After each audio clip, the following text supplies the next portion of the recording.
flying. Thank you so much. Let's go. I heard that we hitting at 34th. Let's go. I heard that we hitting at 14th. Let's go. Let's go. Let's go. Let's go. I heard that we hitting at 14th. Let's go. Hello and welcome to the MKH Podcast. I'm your host, Maximillian Hill, and today we have a very special guest. Dr. Emin Gün Sirer is an ex-professor of computer science at Cornell University. He's a pioneer in the cryptocurrency industry, and these days he's leading the charge at Avalanche Labs, a blockchain company headquartered right here in New York City that is on a mission to tokenize the world's assets. Dr. Sirer, thank you for coming on the MKH Podcast. How are you today? Awesome. Thank you for having me, Max. Great to be chatting with you again. Wonderful. Yeah, we got to chat at Cornell's Roosevelt Island campus where you gave a wonderful talk, and you touched on a lot of topics. But first, I'd really like to start with your background. How did you start on this amazing adventure in the crypto world? Well, okay, so I don't know how far back we want to go. Let's go back to Napster when I was one of those people who who took more than I should have. I actually remember bricking my roommate's computer with LimeWire. Mm-hmm. And yeah, that was a painful experience. But I guess start there when you recognized the opportunity. Yeah, so when Napster came out, I was a young, freshly minted assistant professor. I don't know how old young I was 29 or something of that kind. And so these peer-to-peer systems started appearing, and peer-to-peer file sharing became really big, and it was really wonderful to see people come together, form communities online, carry tasks out without some kind of a middleman, without some kind of a server to rely on, without somebody who makes the thing happen and collects rent and, usually ends up stealing data, building dossiers on people, selling people's information, etc. So this was really a community effort. It was wonderful to see. And yet they all suffered from that which most societies suffer from, which is selfishness. Mm-hmm. So people would take things, they would take more than they would give, and that was the real problem. So what can you do for this? Well, there was the BitTorrent approach that people suggested at the time. It hadn't been built yet. And what's the BitTorrent approach? You essentially bring barter into the equation. So to get something, you got to give something. That's kind of okay, but it's got a lot of well-known issues with it. And, in particular, there's a bootstrap problem. It's a little tough to get started. Your downloads start very slow because you got nothing to give to most people. And so you can't really barter until you're in a position to barter. I instead had a very different idea. And I was like, hey, what if I build a magic internet currency and you get it from a non-centralized source. So what's a non-centralized source? Well, what if I make people solve some proof of work, and that's what allows them to build a purse. So you do that once. It takes you a while to join the system, but you join the system with a finite amount of coins, and then after that, as you spend your currency, and at some point you're going to run out of currency, and when you do, you're going to find it easier to upload than to do anything else. So I wanted to create a rate-limited currency. It was we built this thing called Karma at the time.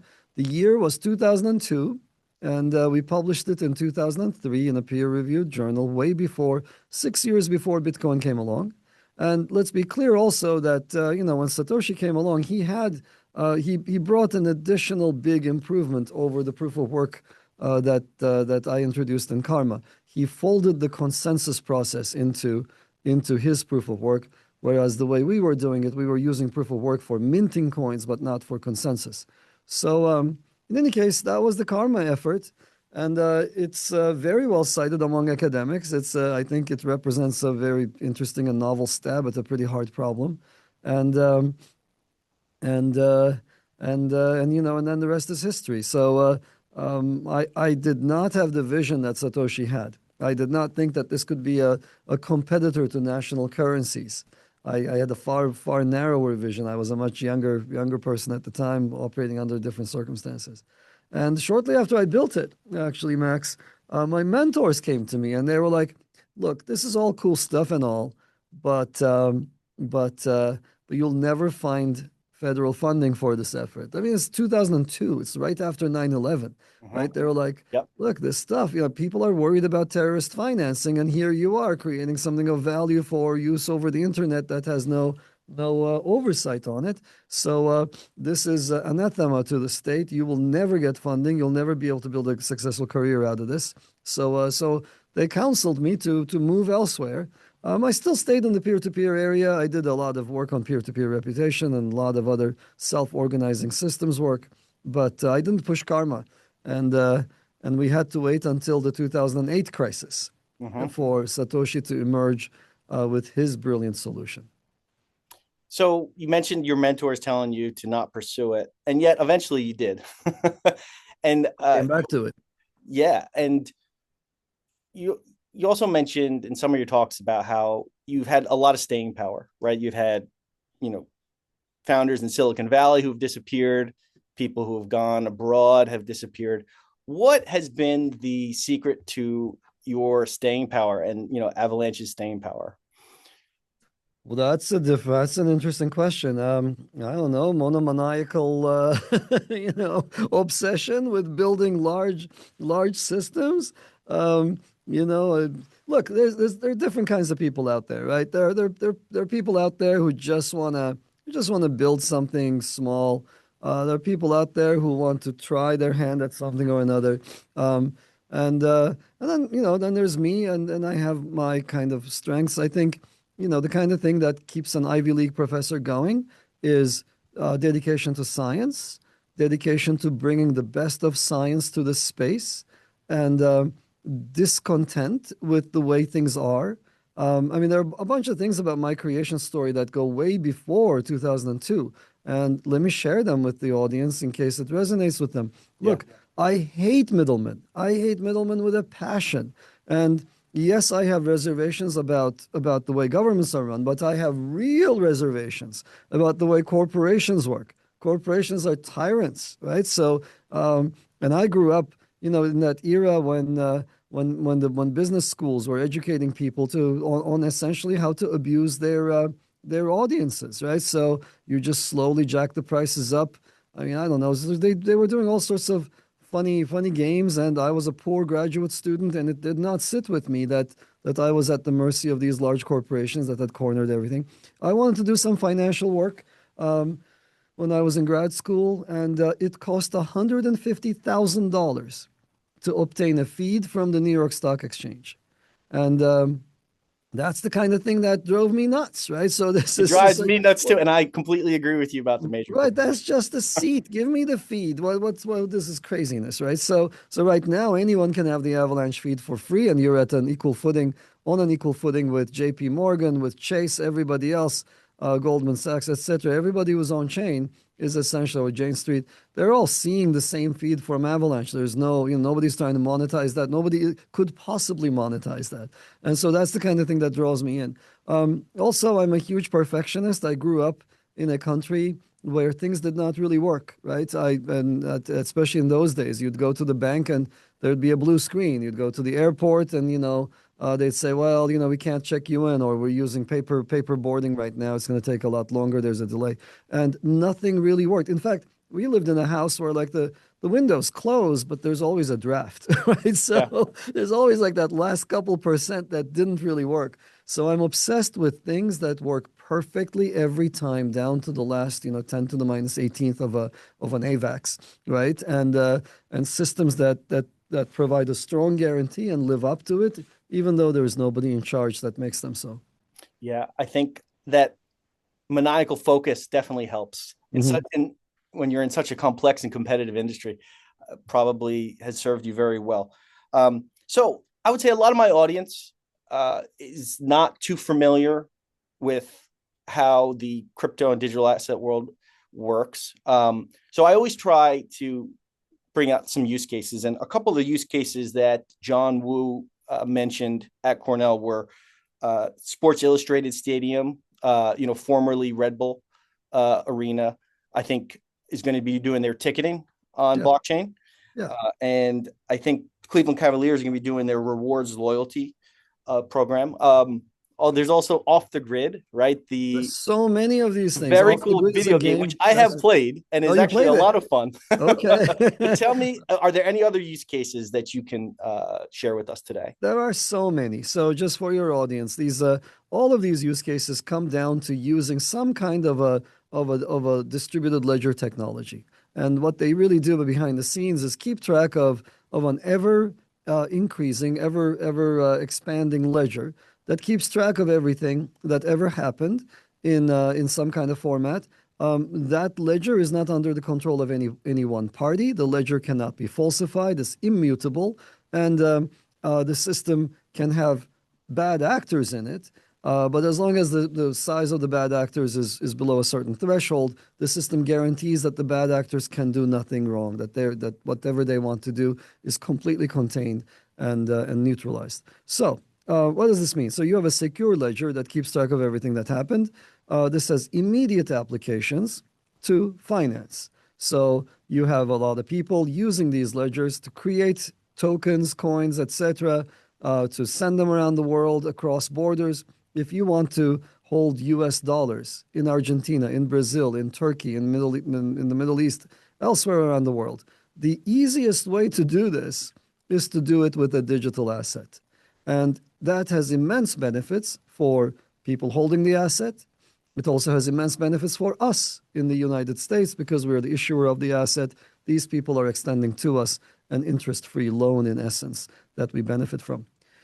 So and all of this is now reflected. I think finally, after so many years, the lawmakers have caught on to the fact that this is great for everybody involved. There's great product market fit, and the stablecoin bill is in the process of passing Congress right now. So that's just one use case, but there are many others.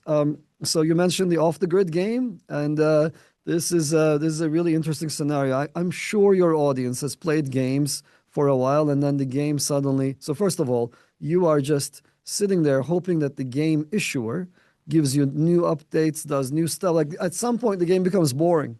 Yeah. And the people in charge of the game are monetizing something or another, but they're not really interested in you anymore. And so what happens then? Well, so off the grid is based on a blockchain. You're not beholden to a single issuer for everything. And in fact, the vision here is this. So let me just tell you the game concept. It's a shoot 'em up game, right? Yep. And you're what's known as a zero, sort of a man or a woman, sort of down and out. You know, you've got nothing to lose. You get shipped to this island. You get your arms cut off and your legs cut off and replaced with mech arms and mech legs. You get given some bulletproof vest and a bunch of guns and a bunch of ammo. And then your job is to shoot the opposing team members, and there are many other tasks that are going to be introduced into that game over time. But all of these assets, arms, legs, bullets, etc., they're all NFTs in the game. They're all part of this digital ledger. And what you then have is the ability for third parties to provide all kinds of services in that game. They can allow you to, have a marketplace where you trade these things. You can swap arms, etc., or pay more money for better guns, etc. And so it's really, and you're not beholden to the game issuer for this. It's an open economy. And even if the people behind the game were to disappear overnight, which they won't because the game is so popular and so nice to play that they have a great user community, even if that were to happen, there'd still be a vibrant thing that's ongoing. So anyway, I play the game too. I'm not sure who's killing who. I don't know if we met in game, but I'm not very good. I'm sure people have killed me in the game before. But I love the game. It's just great. It's a very good use of, I think it's the first AAA blockchain game and by far the best blockchain game. And it's all about gameplay. The game is wonderful to play. And behind the scenes, there's a lot of blockchain activity and a big economy that's growing. The projections are that there will be multi-billion-dollar economies built around games, just games alone on Avalanche. So that's that. But there's far more going on. There's institutional efforts. We are in talks with people on Wall Street to build them walled gardens in which regulated assets can trade in a regulated fashion, subject to all the rules of our land, which as they should be, and those rules are enforced programmatically as part of the fabric, as part of the blockchain itself. They're inescapable. There is the kinds of things that you are like people are used to. It takes a while for boomers to understand this. It does. So it's like, they think that, oh, they think that they have to have inspectors and agents that have to go in and inspect. It's just so hard. You'll never find fraud on Wall Street. After the fact, you're like looking at scraps, and if the people who are doing the fraud are any good, there'll be so little evidence. What we can do instead is, instead of sending inspectors to check if there's any malfeasance, we can build the rules into the network so that there is no way of actually getting around them. And so that's the kind of thing that we've been doing with various consortia from the bigwigs on Wall Street, including J.P. Morgan, including T. Price Rowe, etc. There's a whole bunch of players that we built with BlackRock. We've issued digital assets for their coveted funds. So we've done a lot with blockchains and big Wall Street players because it's part of our vision that every single asset wants to be digital because it's a lot more convenient, and every single asset wants to be programmable. And I can go on and on, Max. So cut me off. So there's a hell of a lot more going on. I'll just share. I think during 2020. A friend of mine who's also a Cornell University computer science graduate. He never became a professor, but he did graduate from Cornell with a computer science degree. He would do Instagram lives every day. And I was just stuck in the house because there was nowhere to go in 2020, right? And he shared one interesting use case. And, John kind of hit on it, about Sports Illustrated Stadium. He said, for ticketing, there's a massive secondary market, right? They issue the ticket and then the fan goes to the game, but a lot of times you buy the ticket and then something comes up and you can't go to the game. Right. So what do people do? They scalp it, right? And sometimes they'll make a little profit off of it. And one of the best use cases I've heard is, if the sports team issues all of their tickets as NFTs, right, they get a cut of all of the subsequent resales, right? I mean, and you don't have to be a math genius to figure out that that's a massive opportunity. Absolutely. There are all these markets that are made possible by digitizing assets. So there's this effort called TixBase, TIX Base, built on Avalanche. They are, I think they just got the rights to a massive number of football games, as well as soccer games in Europe, as well as a whole bunch of EDM concerts. And I cannot wait to get some NFTs from them and, show them to people at the gate to a stadium, or show them on the boundary of a forest, or what have you. Some of these EDM concerts are really, really nice, by the way. Yes. So I can't wait. I've never been to an EDM concert I have been to one concert anyway, I can't wait to go to another. It's my second EDM concert in Europe. That will be so much fun. Yes. So during the talk at Roosevelt Island, John Wu, who's the president of Avalanche Labs, mentioned that there's three barriers to mass adoption of any emerging technology: regulation, 2, educational awareness, and 3, social acceptance. Yeah. How do you foresee Avalanche Labs and really the industry in general tackling all 3 barriers? So, look, I think we are in as crypto, as an entire space, we're going through a big transformative stage when it comes to regulation. I do think that we lived through some very, very hard times with an administration in charge that refused to educate themselves on the value of digital assets. They cranked down hard on crypto, and I don't understand. Nobody understands why they did. I think it was just pure lack of vision. They alienated a huge portion of their base, and they alienated technologists. So that was a huge mistake, and I think the nation has recovered from that. And lawmakers on both sides of the aisle understand the value of digital assets. They also understand that this is the next stage in the evolution of computer systems. Forget the digital asset finance, etc. part. Just look at it as with a technology hat on. Everybody remembers, not everybody, but talk to your elders, and everybody has some old person in their life who's going to be like, oh yeah, I used to go to this, we used to work on a mainframe, and we had these card punches, etc. So that's how computer systems started. Giant standalone computers. Then came client server systems, right? So now we are beholden, and we still live in the age of client server systems. We are beholden to Google. I go to Google for my searches. Facebook, I mean, no, I don't really go to Facebook, but people go to Facebook to connect with their friends and so on. These are all essentially services where there's a service operator and there's a client. You are essentially a vassal. You're like, hey, you're a serf rather. You are saying, hey, could you please do this for me? And you're beholden to that person who operates the service. The third and final stage in the evolution of computer systems are systems without such operators, systems without rentiers, systems where people are not collecting rent by sitting in between you and something you want to get done. And that's what blockchains bring. They bring democratization. They open up spaces. They make everybody come to the table on an equal footing. So that's why I'm excited. So on the regulation front, really excited about what's coming up. Stablecoin bill is in the process of getting sorted out. There is much more in the pipeline, and all of it is essentially going to be great in terms of bringing clarity. People understand this on the second front. People understand the value of digital assets. Everybody knows how painful it is to get stuff done through a bank, and now people are figuring out, hey, I can send money to my family in the Philippines immediately and without the 10% cut, without the enormous cuts that Western Union takes. Or I can do a payment without a 3.5% tax to the payment processor, to the Visa card issuer, etc. So those people that we take for granted need not really be there. We can build far more efficient rails. And then social acceptance, I think the third leg of this is something that takes a bit of time, right? So once people see the value, the technology has to be absorbed into the fabric of our everyday lives. Sometimes it means updating, point of sale terminals. Sometimes it just means updating a, simple overnight software update. Depends on the scenario and depends on the case. So I'm really, really, really excited about what's to come.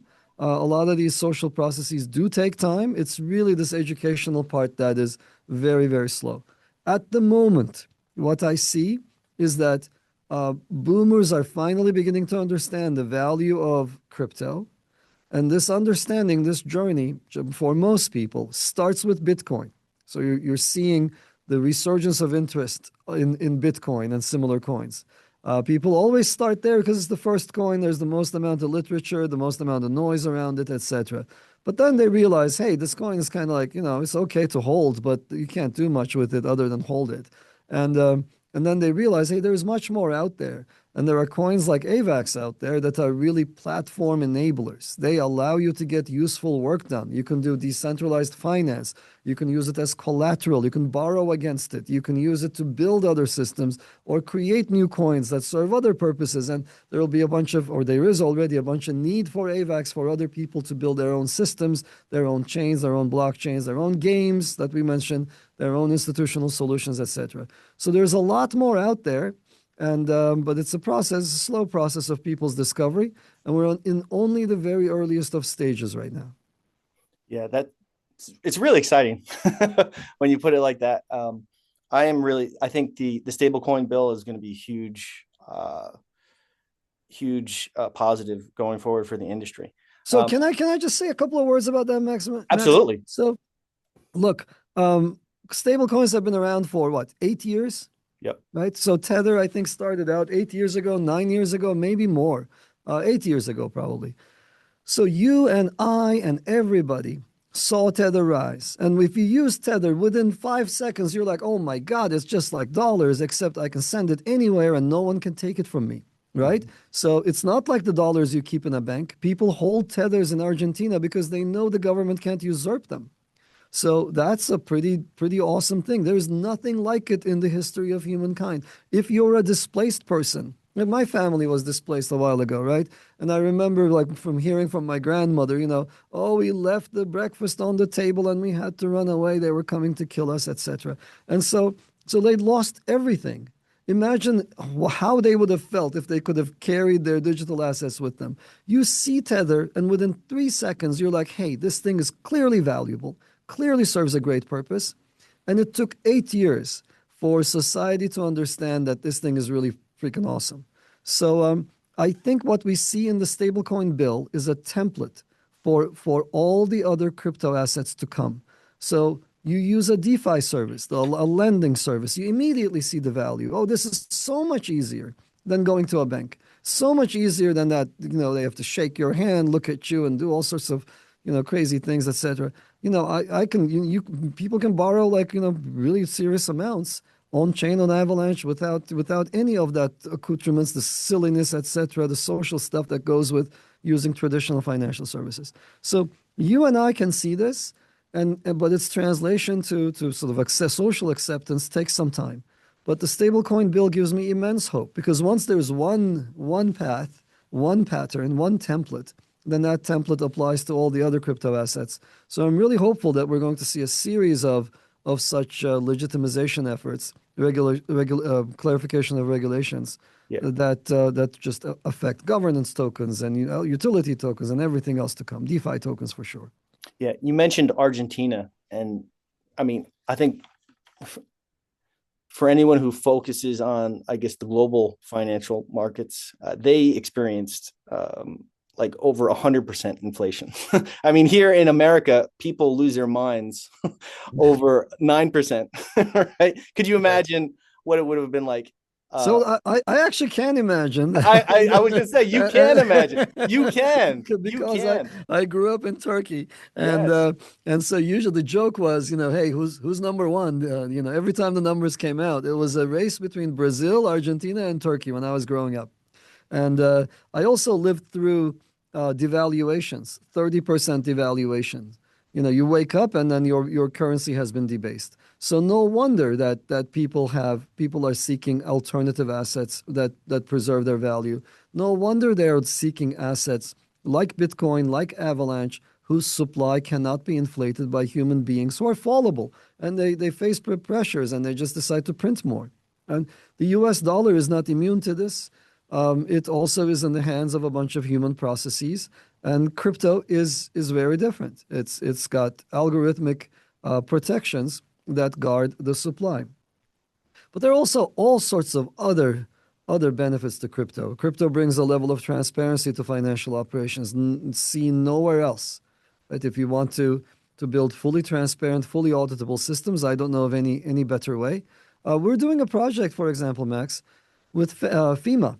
The Federal Emergency Management, whatever it is. I don't even know the proper acronym, but FEMA, they disperse aid after national disasters, and after Hurricane Sandy, the process of reconciling the accounting took 11 years. It just closed maybe a year and a half ago. It's incredible. Incredibly slow. Yes, So, incredibly slow. Yes. Yeah. So now that Deloitte is using Avalanche to build an instant reconciliation system for FEMA, so that when FEMA does disbursements, etc., everything is documented and the accounting books are kept in sync through a master distributed ledger that's being built on Avalanche.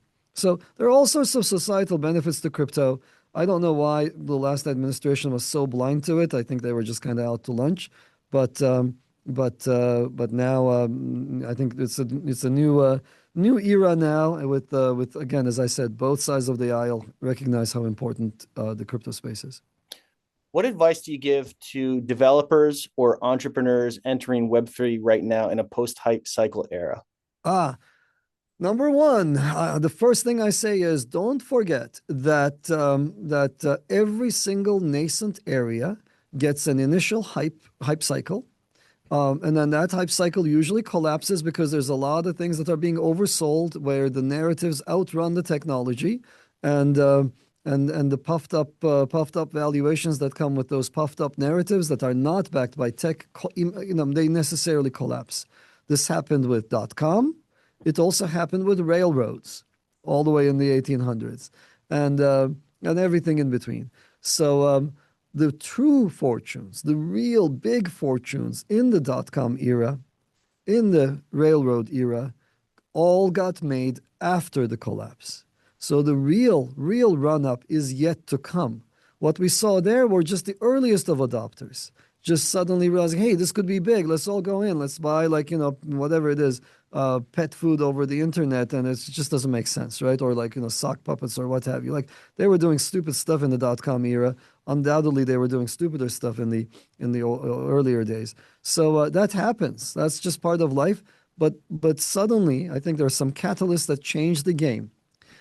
Following these crashes, what did happen in the crypto space, especially, and also in the dot-com space. In the dot-com space, following the dot-com crash, we got differentiation. We got all sorts of different digital services. People realized it wasn't going to be portals. It was going to be multiple different players, each specializing on different digital services. And in a similar fashion, we're now seeing different kinds of digital assets emerge, and in the blockchain space. And we're seeing some of the fundamental blockers to the growth of the crypto space solved technologically. In particular, Avalanche brings with it an entirely different approach to the most fundamental bottleneck in crypto systems, which is called the consensus protocol. Avalanche has the fastest consensus protocol. It also brings with it a different architecture, very different from Bitcoin, very different from Ethereum, very different from Solana. All three of these systems are single chain systems. There's a single chain, single ledger that's shared by all of the users of those systems. In Avalanche, we have multiple chains working as one. So this game, for example, it has its own chain. And the game chain, so the congestion on the chain or the load on the game chain does not affect what happens in the DeFi chain. And these institutional chains are also separate. So the gas fees paid on an institutional chain on Avalanche have nothing to do with what's happening on the DeFi chain. If you're doing an NFT release, it doesn't affect the institutional players. So we have the right architecture to be able to absorb all of the new use cases to come to blockchains. And it's not just Avalanche. There are two other players that have a similar architecture, Cosmos and Polkadot. They have their own issues. Avalanche is the most valuable of these three, and it's the one that's most popular of all of these by far. And that's because it's got the best consensus protocol and it's got the biggest community. So I'm really thrilled about where we are. There's going to be a lot of growth, and the winners are going to be those systems that can absorb it. And we are unique in how we are poised technologically to be able to absorb and serve that growth. All right.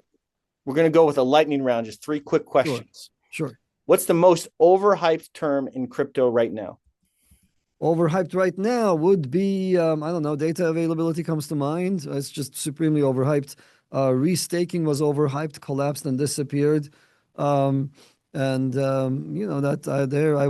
was regulatory clarity. I think it's also over. A lot of talk. Let the politicians do their work. They work for us. Clarify this crap so we can all live our lives properly. So I want to get past the regulatory clarity back to actual functional new services for users.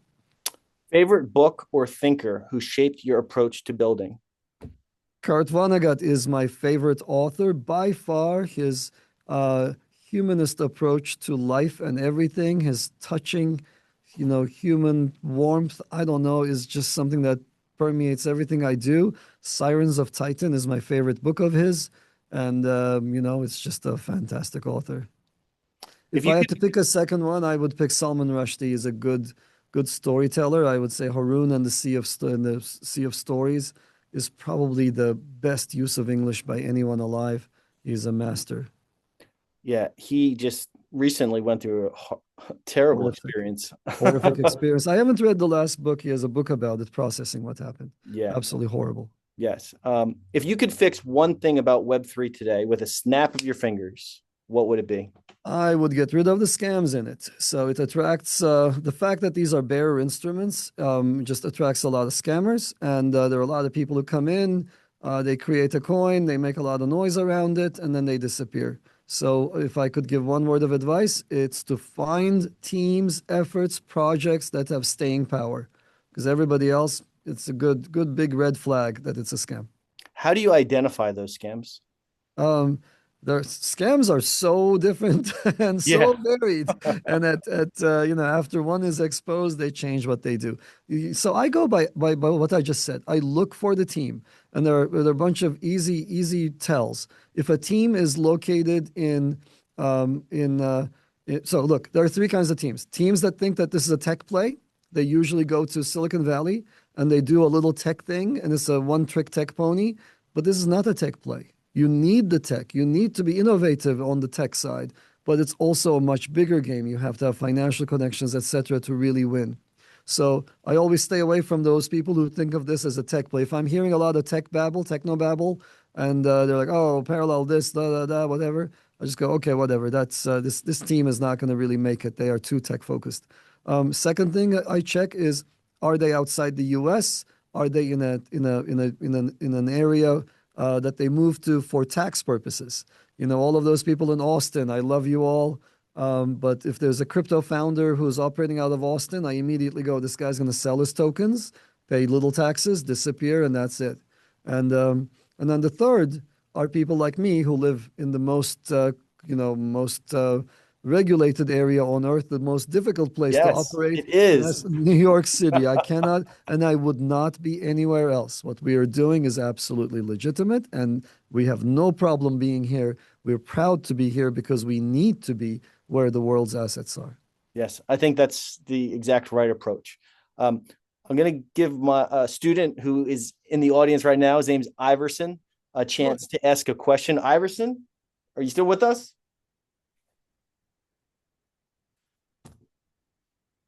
Let me see. Is he in the chat? He's in the chat. But You have a question for Dr. Sirer.